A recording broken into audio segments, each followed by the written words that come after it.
Assalamualaikum warahmatullahi wabarakatuh. Hello, all of you. I hope you stay healthy. Today we meet again with me. You meet again with me, and I will demonstrate an experiment to differentiate between exothermis and endothermis reaction. Supaya mudah dipahami, selanjutnya saya akan menggunakan bahasa Indonesia.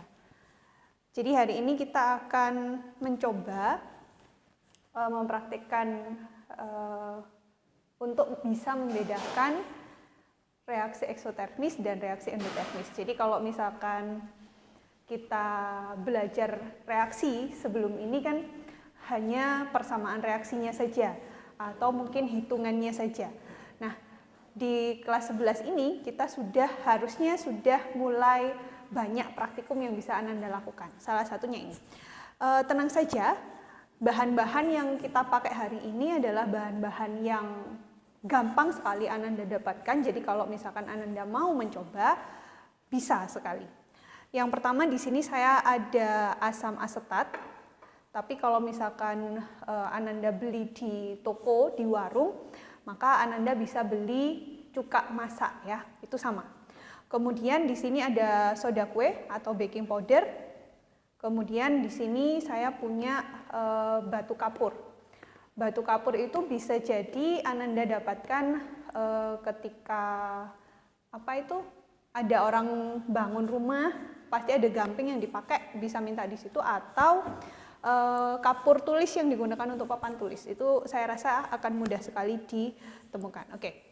Hari ini kita akan mencoba dua reaksi, yaitu antara baking soda dan asam asetat atau cuka, kemudian gamping atau batu kapur dengan cuka. Kita coba yang pertama dulu ya. Ingat ketika percobaan biasakan tidak memakai aksesoris, terutama perhiasan ya.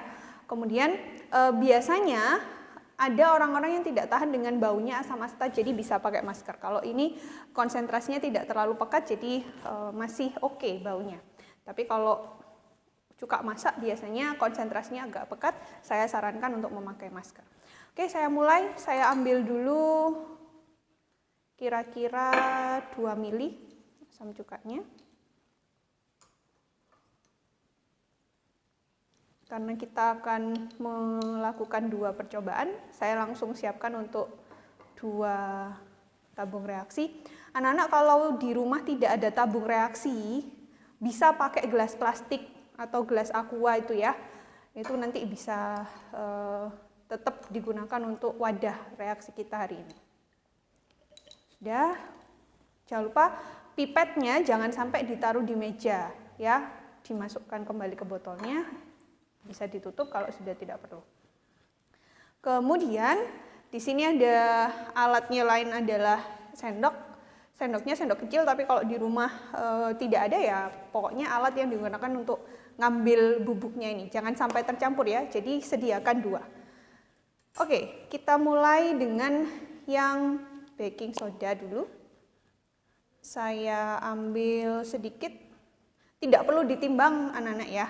Jadi karena ini sifatnya hanya kualitatif, kita tidak perlu menimbang, diperkirakan saja. Ini kira-kira. Kemudian saya masukkan. Oke, bisa dilihat.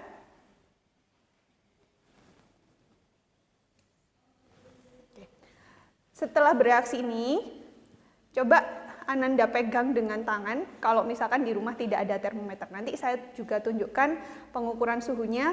Kalau dengan tangan bagaimana rasanya, nanti Ananda yang mencoba. Kalau dengan termometer bagaimana suhunya, ya. Jadi setelah direaksikan, dicoba dirasakan apa perubahan yang terjadi. Oke, kita biarkan ini selesai bereaksi. Sekarang kita mencampurkan yang batu kapur.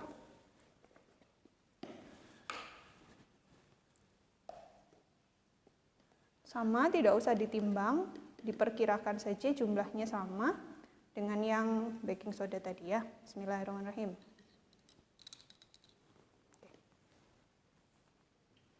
Perhatikan bedanya.